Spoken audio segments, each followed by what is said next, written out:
Hello and welcome to another vlog from the Ginger Nut and Travelling Coffee Cup. Today I'm here at the Royal Air Force Museum in London just to have a look round and see the evolution of the planes that the RAF started flying with back in their inception in 1914 to present day.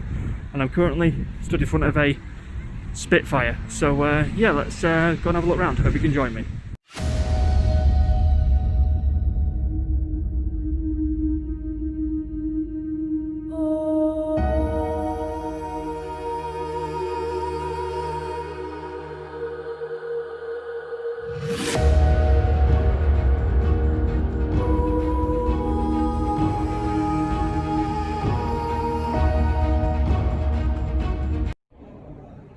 So when you enter the Royal Air Force Museum, you're greeted with all these helmets.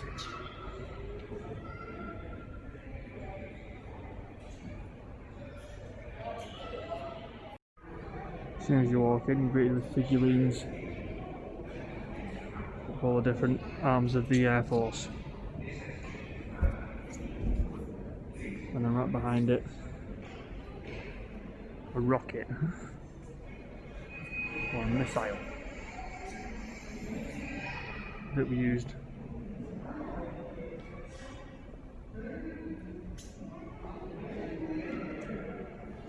dummies. Inside here it says not for flight. Oh, so can you imagine being the pilot dropping one of these?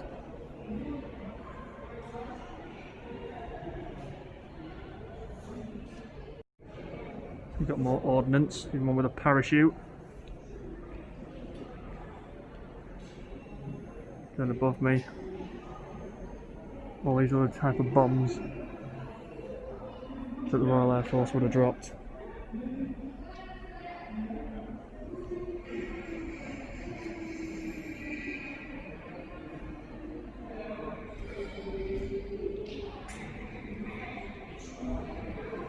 Then hanging actually on a plinth, you've got a Spitfire, a submarine Spitfire. Probably one of the greatest feats of British engineering ever. Along with the Hurricane, probably the two planes that helped the British in World War II. Missiles.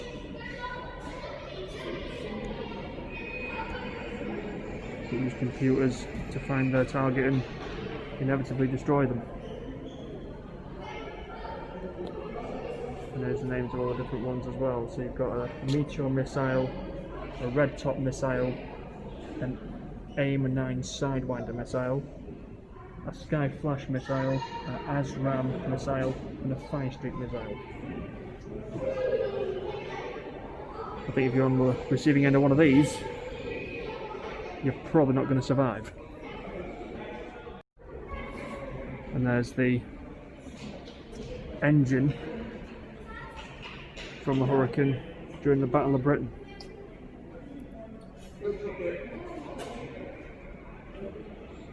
And a gun turret.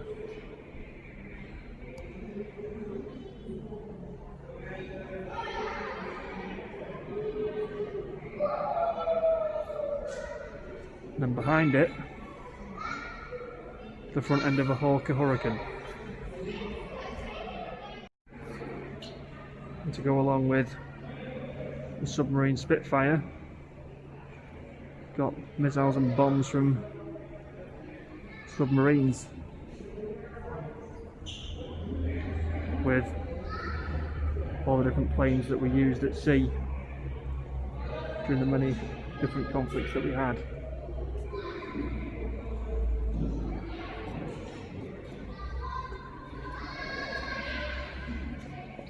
So these were from 1918 to 1924. There's a little piece about the submarine Spitfire. Well, one of the most agile aircraft or fighter aircraft ever.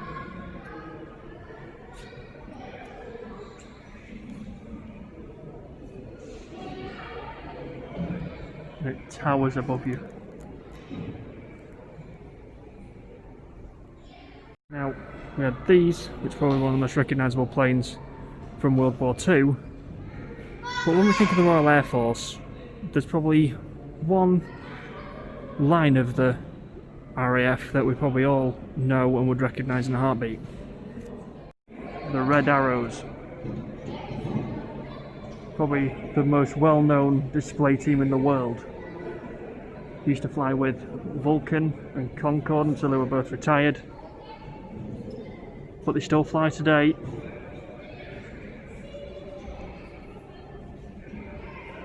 And the red, white and blue that we're all familiar with comes out of those tubes there. So there's a canister of red, a canister of white and a canister of blue. And it all comes out of that end. Here at the RAF Museum they've got a small version. Just right next to the Spitfire they've got one of these that the child can get in and have a picture taken inside it. And also here at the RAF Museum they've got a flight simulator, which as you can see is currently closed. So I need to come back when they reopen that just to have a go.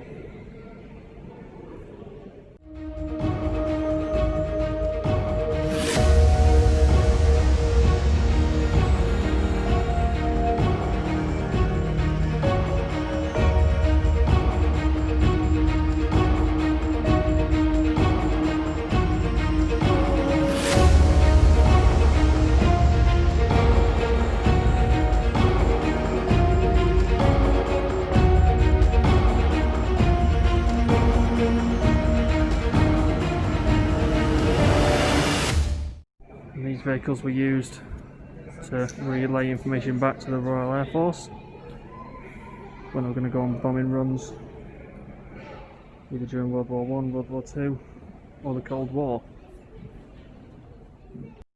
This is a suit worn by a fireman, Geoffrey Sherlock, and this is what they had to wear when they were rescuing a pilot from a burning plane. Also here is a selection of engines that have been used over time. You've got the Rolls-Royce Merlin engines, which were probably more well synonymous with the Lancaster and Spitfire, all the way to that absolute monster. A proper jet engine. Now it's all very well having planes like that, but sometimes you need something to go places where planes can't. Like rescuing someone who's at sea, whose boat's capsized. Which is why the Royal Air Force use these. The Royal Air Force Sea King class helicopter. In its rescue colour of bright yellow. You wouldn't miss this in a storm, would you?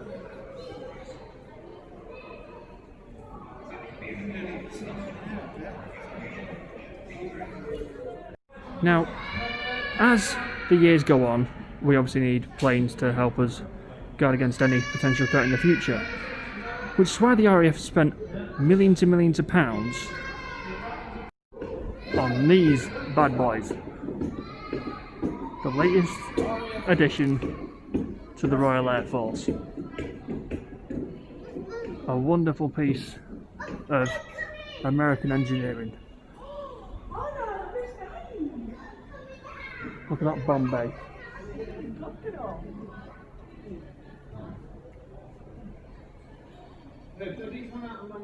So we've gone from these, the Red Arrows, to this, the F-35 Lightning, built in America, but given by the US Air Force to the British Air Force. The latest in stealth technology, and probably the plane that will guard Britain and her allies for many, many years to come. So here's a timeline of the Royal Air Force from 1918, when they were incepted all the way to the present day.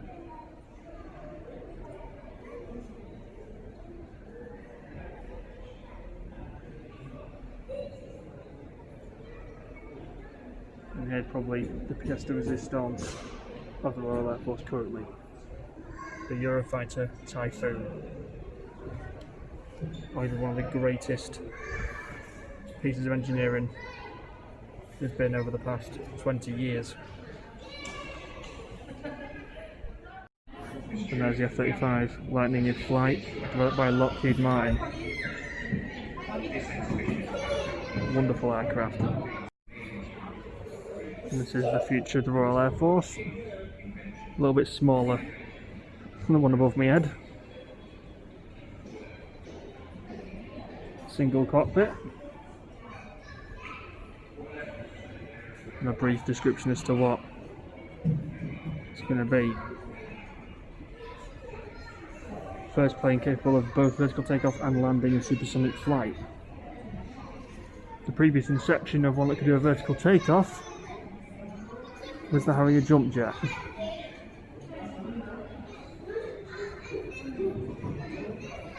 That's the test pilot's test suit.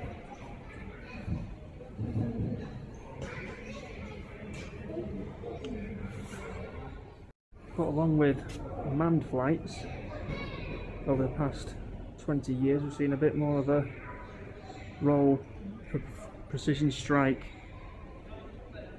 remote control aircraft.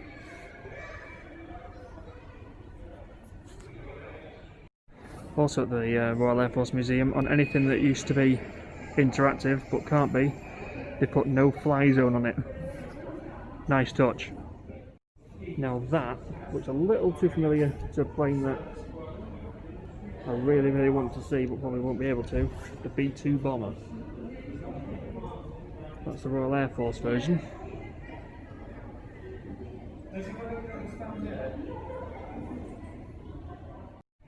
And there's some of the top secret inventions the Royal Air Force came up with, but unfortunately were cancelled.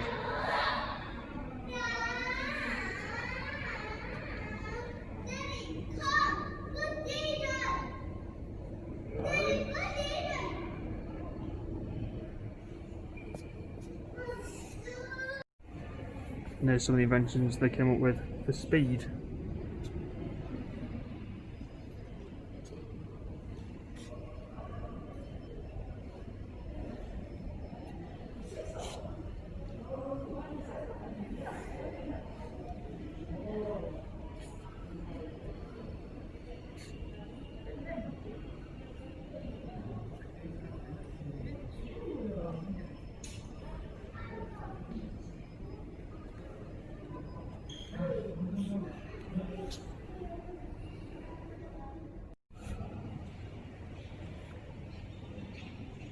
High altitude flight.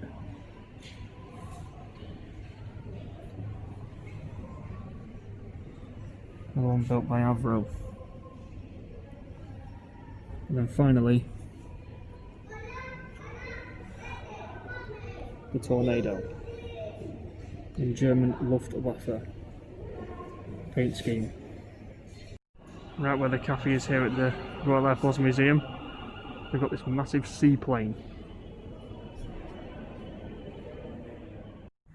So here at the Royal Air Force Museum they've got 6 hangars. To help guide you on the right way around, we've got these signs.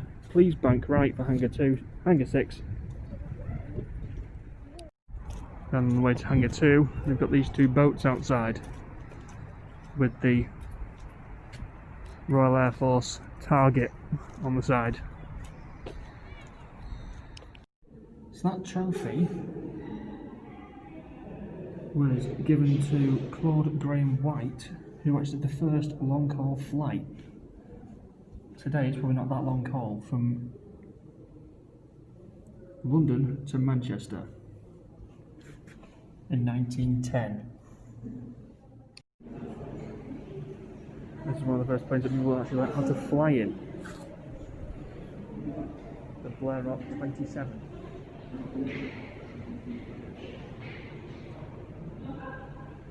made in France, pre-First World War.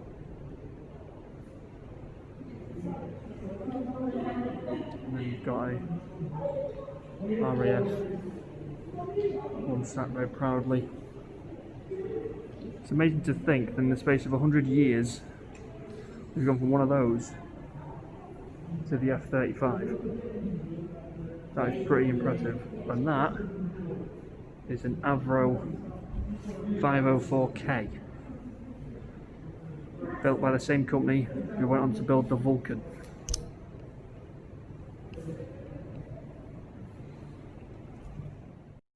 Can anyone guess what that thing is?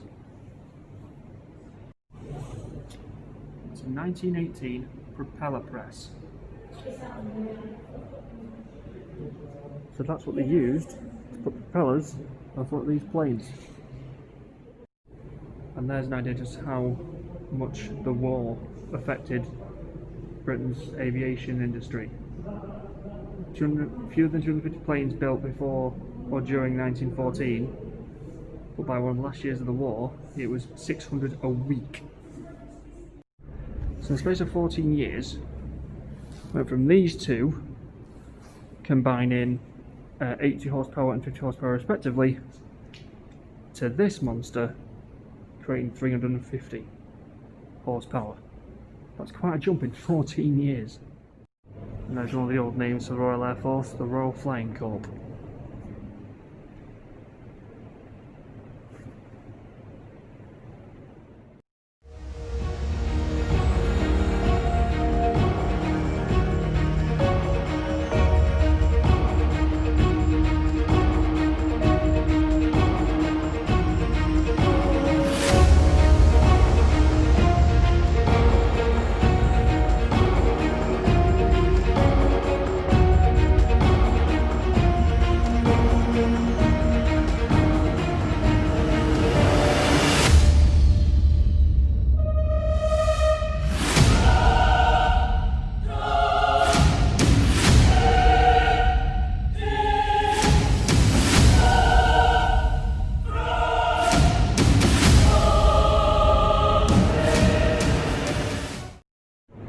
There's some statistics for the Royal Air Force.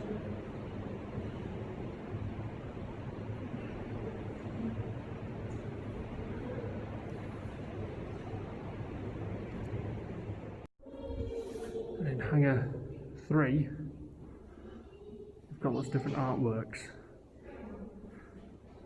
that were done of different things, like during the war and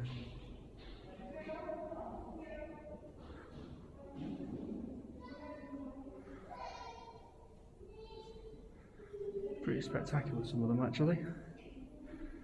First, this one, look at that.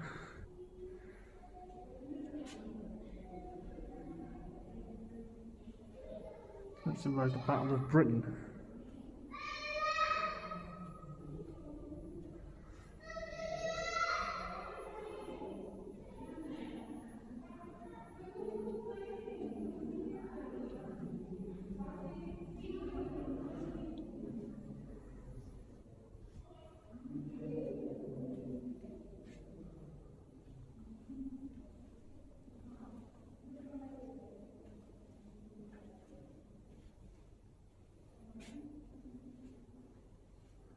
That's an oil painting. That is pretty spectacular.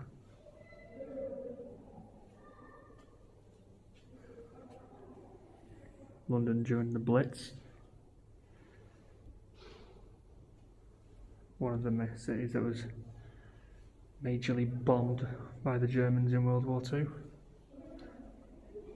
Along with Coventry, Liverpool and parts of Manchester.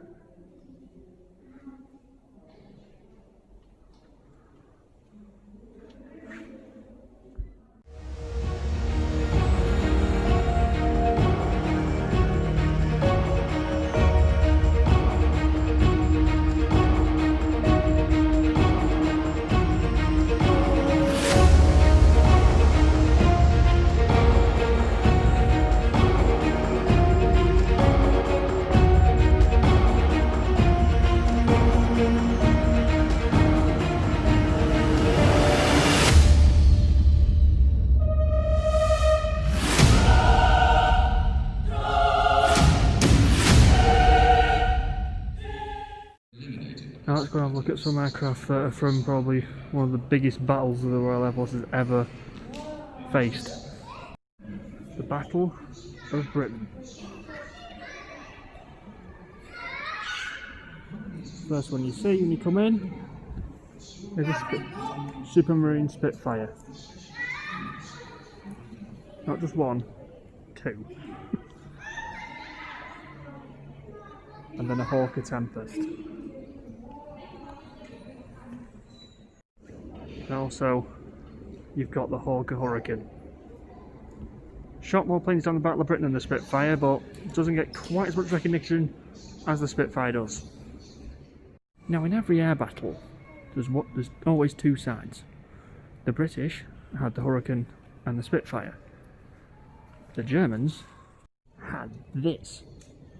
The Messerschmitt Bf 109E-3.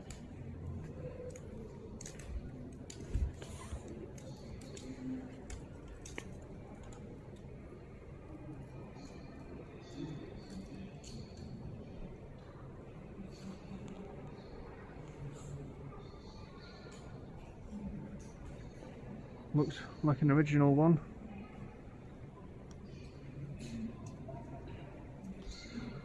Really well preserved.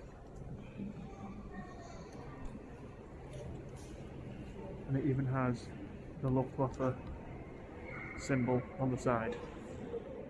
Now, the Spitfire and the Hurricane get all the plaudits. But if there's one aircraft in World War II that I personally like, it's this one. The beast itself. The Avro Lancaster bomber. Made famous because of the famous dam buster run that it did. And here it sits proud in the Royal Air Force Museum, as rightly it should. And if you actually look at it, it's got the same insignia on the side as the one at Woodford Aerodrome. This particular Lancaster bomber is adopted by Chelsea Football Club.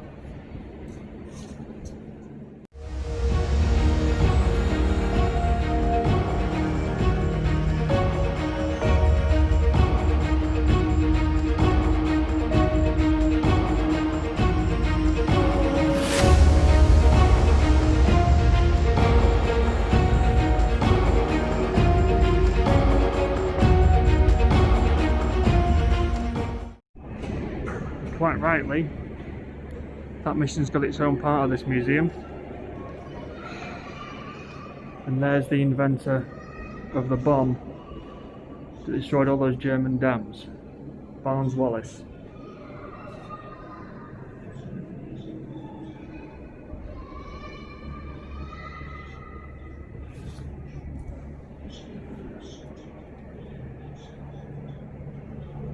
That's what his room looked like to develop the bouncing bomb.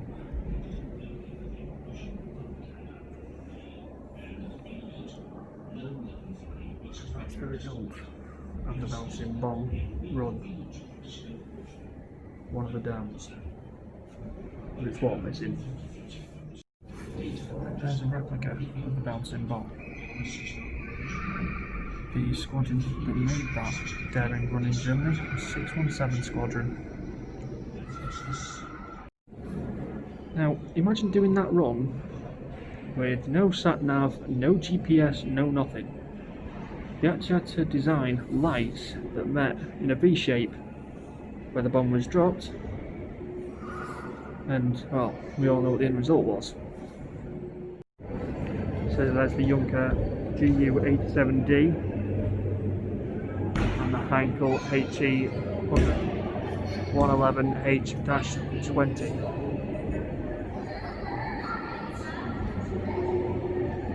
It's good to see that the Royal Air Force Museum have German planes in as well. It's a nice touch.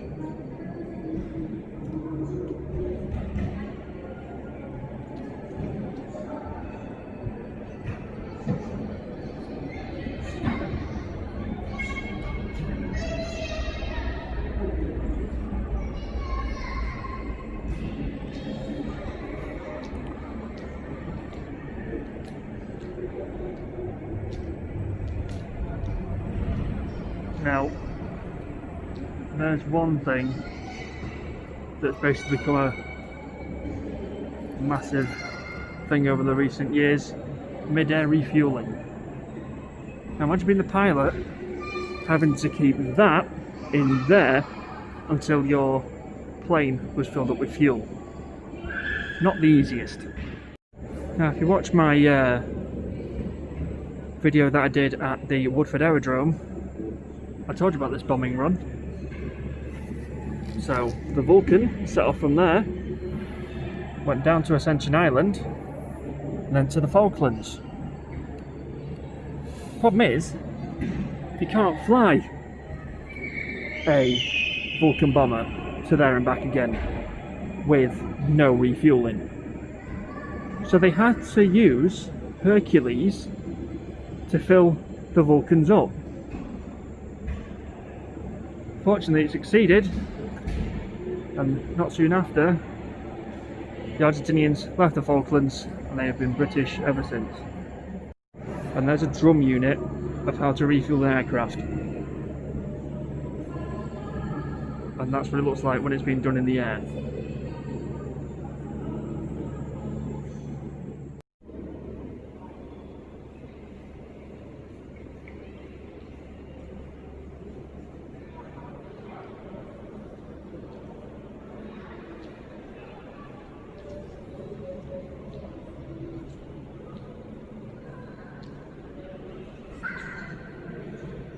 Another Messerschmitt.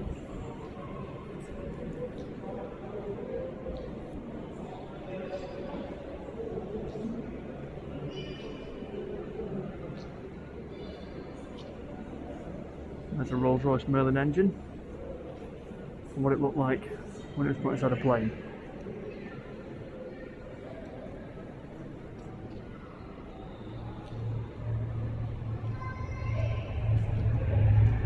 Now, I think we all know what this is. The Vulcan. And I've not gone this far under one. An incredible piece of British engineering. Sadly retired now, but still a wonderful aircraft. Remember the bomb bay that's closed at Woodford? Well, here it's open.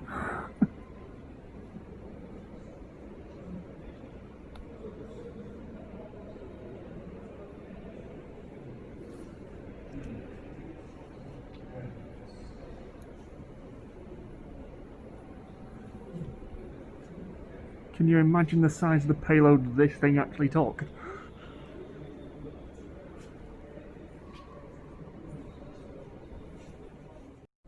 Here's some ordnance that the Vulcan would have carried. And that's how he got into it.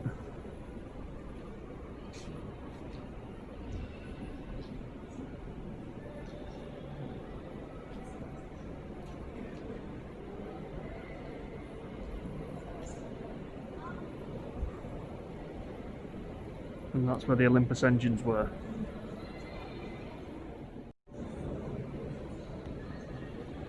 Airfield beacon.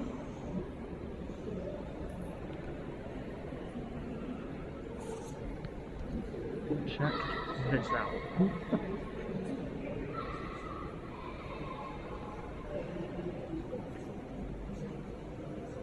The engine from a Phantom.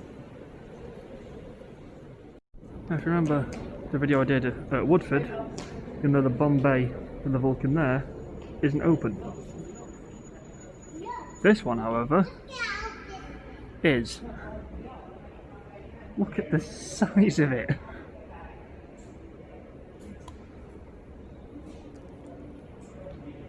Imagine the ordnance or the nuclear bomb they could have put in this thing. Obviously, back when it was flying, a TV wasn't installed in it, so they have made a slight alteration to it. But it is an incredible machine. Of course, you know all the Germans bombed us quite extensively. They bombed industrial targets. And this is basically a mock of what it would have looked like. So here you got the Heinkel 162 plane, the Zundamp DB200, and then right next to it you got the B25. Now, an interesting fact about that plane right there is it was the first jet plane used in a war. Way before the RAF came up with the idea of using jet planes, the Germans beat us to it. Fortunately, it came into production just as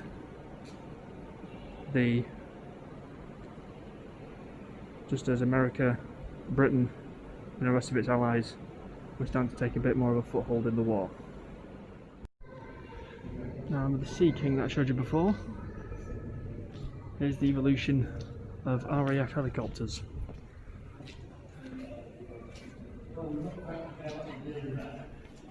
One in the search and rescue guise.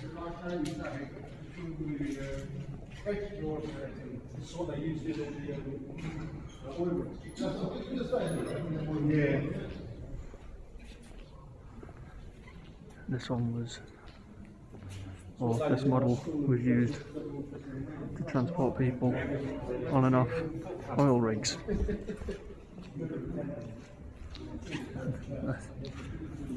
There's a Chinook helicopter. That's what we had before we had the Chinook. We even had some Avro.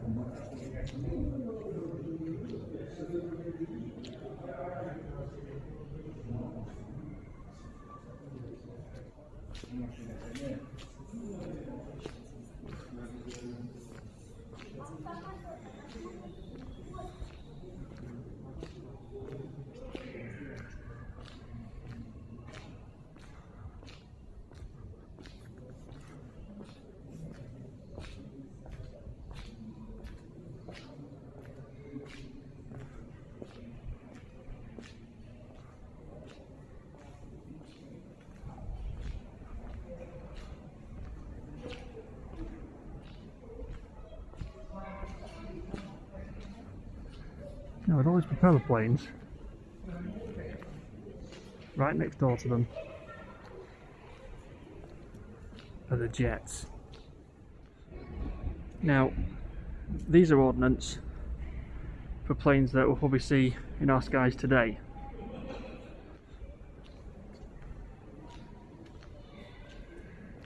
Wouldn't have been preserved by the RAF. I wouldn't expect anything different.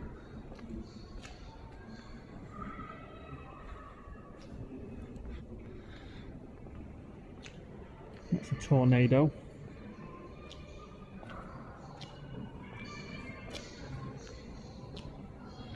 What a wonderful aircraft that is. And then right next to it is a Phantom.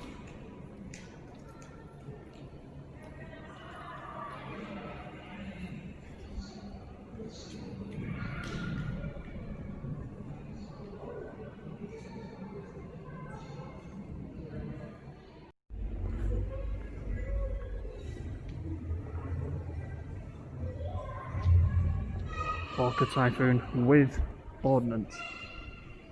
Impressive.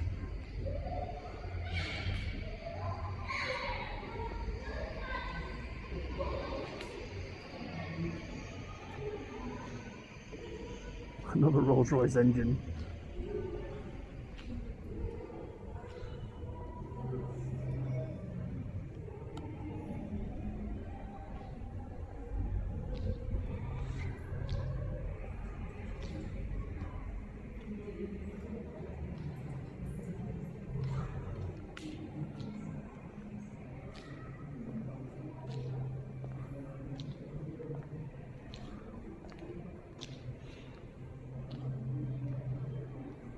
Now that's a cool piece of artwork.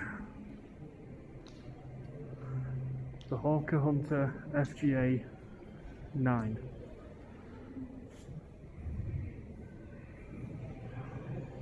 Looks rather similar to the Red Arrows.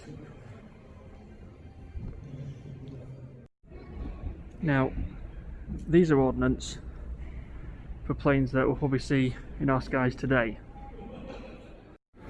So, we've seen the past, seen the present, now let's see a little glimpse into our future.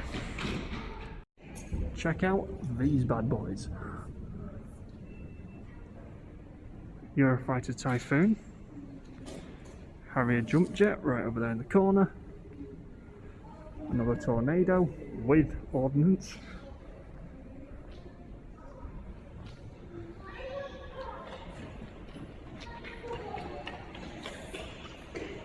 look at that, really nice design on the side of it, flying at sea.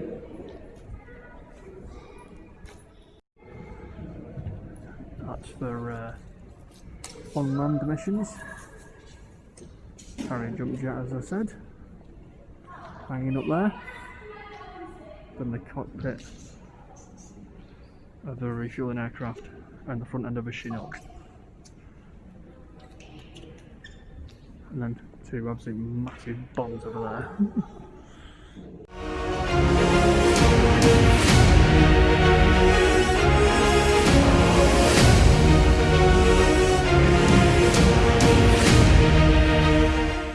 Here at the Royal Air Force Museum we do have a gift shop with t-shirts, face masks, toys, t-shirts and everything else you could possibly think of.